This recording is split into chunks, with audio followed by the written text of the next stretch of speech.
नमस्कार मित्रांनो, आज आपण श्री स्वामी चरित्र कथासागर आणि उपासना यातील अध्याय क्रमांक 3 बघणार आहोत.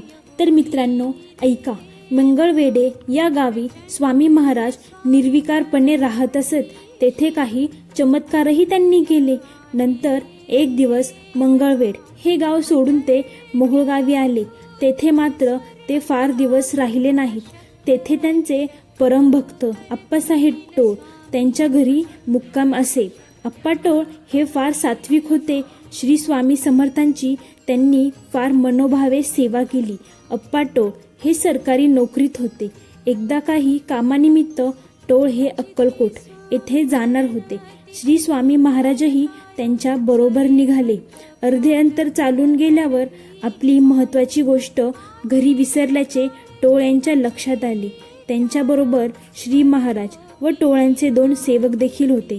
त्यांनी एका ठिकाणी थांबायचे सांगून टोळ पुन्हा मोहोळला गेले. तोपर्यंत सेवेकरांनी सांगितले तरी महाराज काही केल्याने ऐकत नव्हते. ते तेथून अक्कलकोट येथे गेले.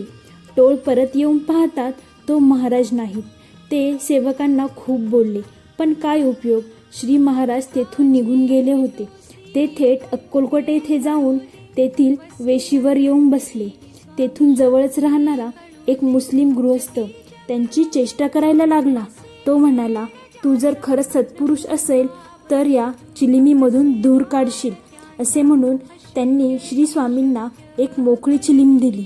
आणि काय आश्चर्य, श्री स्वामी समर्थांनी चिलीम ओढायला सुरुवात केली.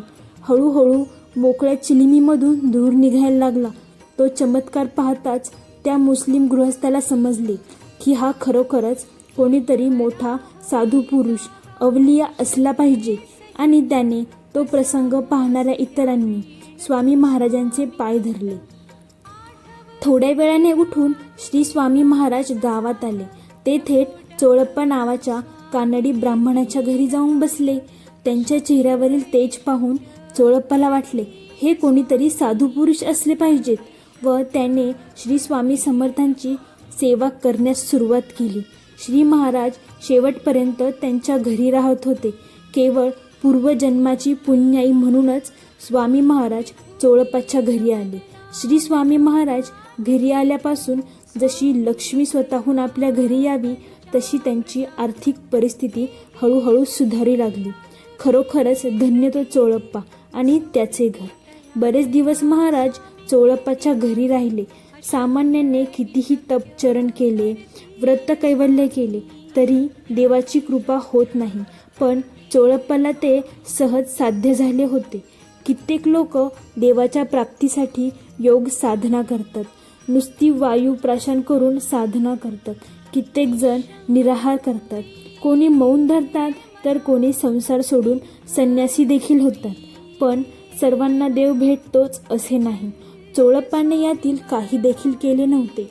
त्याचे पूर्वपुण्य व केवळ भक्ती यामुळेच श्री स्वामींचे वास्तव्य तेथे होते.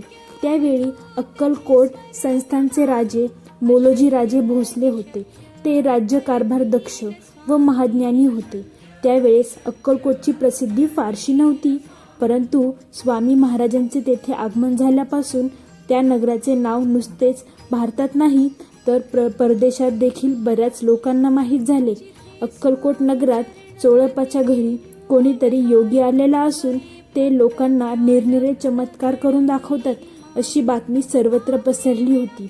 काही दिवसांनी ही बातमी राजेसाहेबांच्या कानावर देखील आली.